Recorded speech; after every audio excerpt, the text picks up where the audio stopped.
go check out the Eiffel Tower.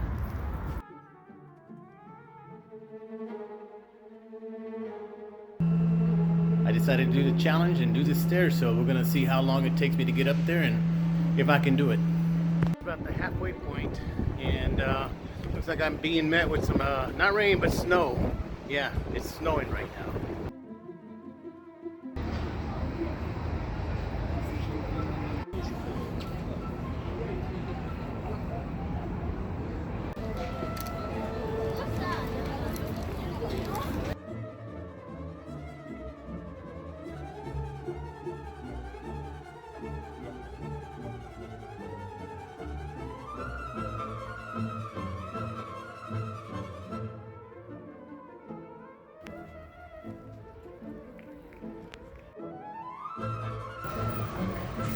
Snowing in Paris.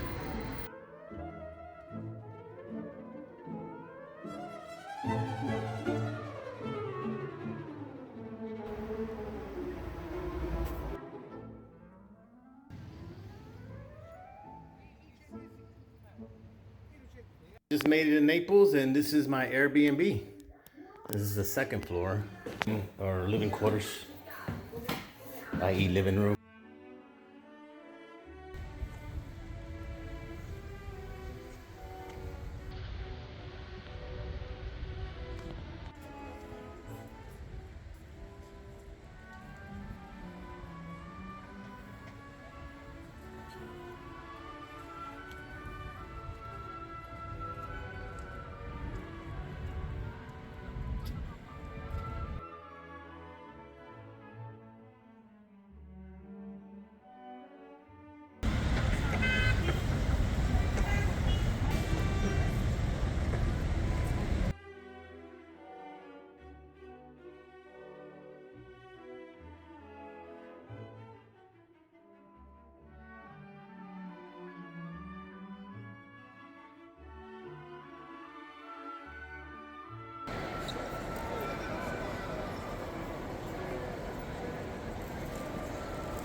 Right at Galleria Verdo the first.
about to go up to Mount Vesuvius. I'm waiting on the bus stop, hopefully to catch this bus that's going to take me up there. But behind me is a train station.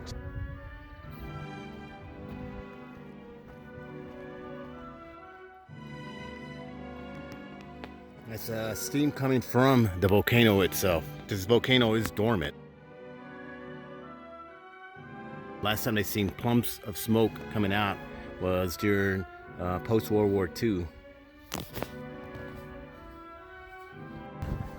Well, it looks like I reached the end. I couldn't go anything beyond. I couldn't go any further than that point behind me. So I decided to get a sandwich and a little glass of wine. Behind me you can see some of the smoldering smoke coming out. And of course the other side you can see the ocean, I guess the view of the waters.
I've stood up here for about 10 minutes and this is a breathtaking view.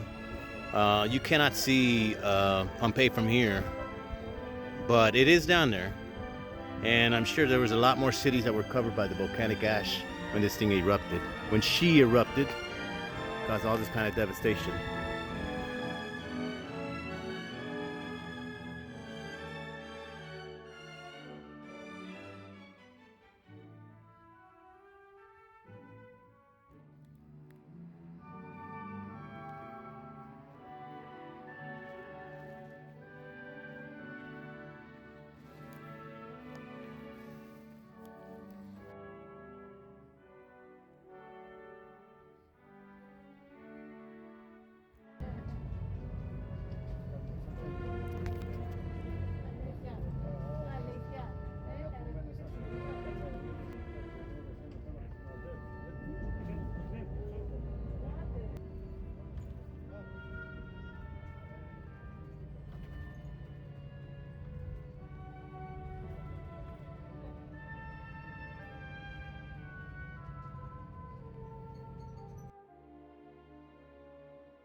Pompeii never rose from its ruins, and the site was virtually abandoned.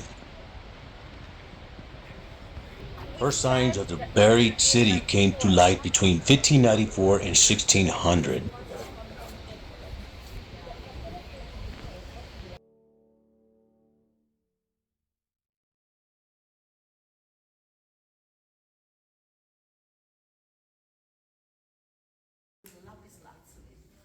And that kind of precious.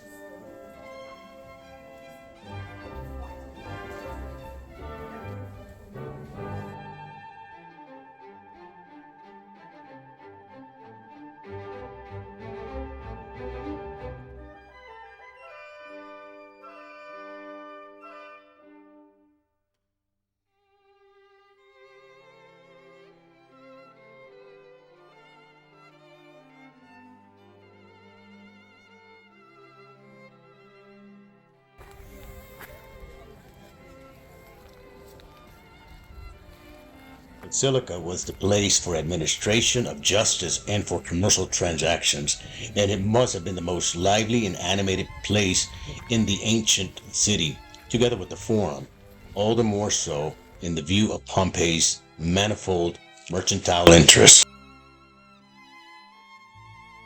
For the merchant or banker conducting affairs, for the idler with time on his hands, or for the quick-witted anxious to put his leisure to good account, this was a natural place of resort.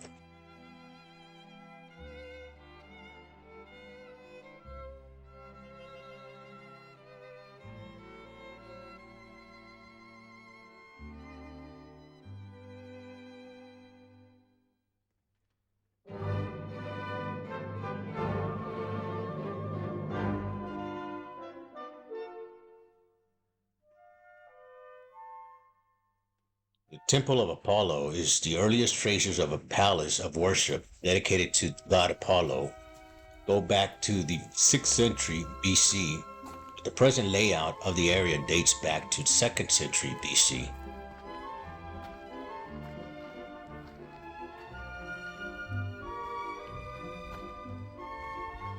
It then underwent various refurbishments after the earthquake of 62 BC, as did most of the public buildings in Pompeii.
The House of Betty is a luxurious dwelling. This house represents the last phase of wealthy private building by well-to-do commercial classes.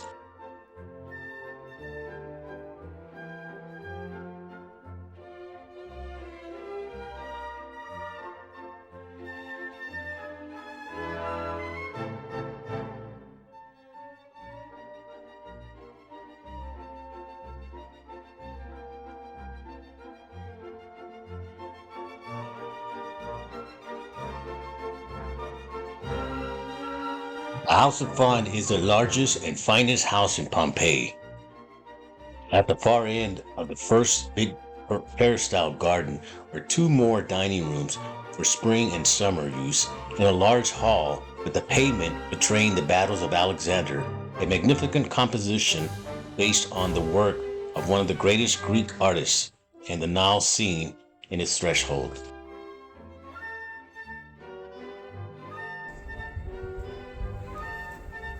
This is the House of Fun.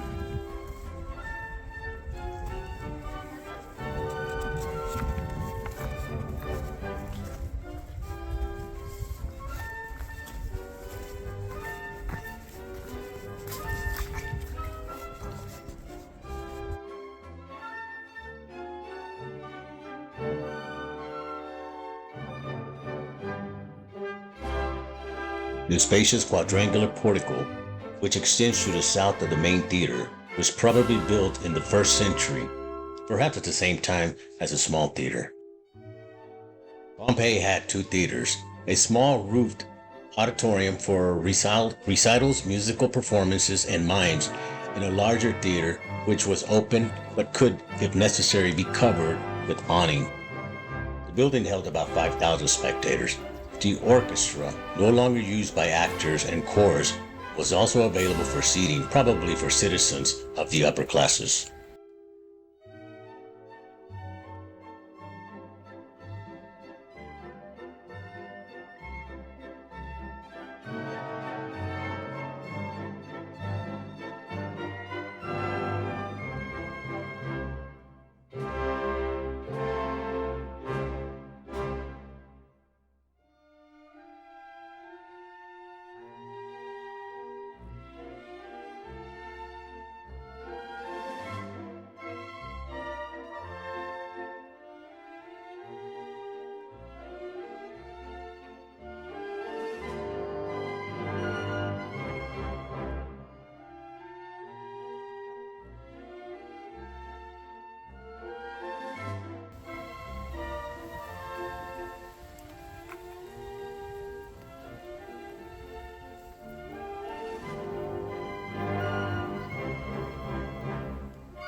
The amphitheater is the oldest Roman amphitheater. It was erected in 70 to 80 BC. Via, which seated an audience of 20,000, lacked substructures and was reached by external staircases. These are the substantial remains of the tier seating, as well as the upper gallery, which was reserved for women. The building therefore constitutes a valuable document for the early development of the type of monument which was very popular in Roman times and which was substantially developed and elaborated in the great amphitheater of the imperial age.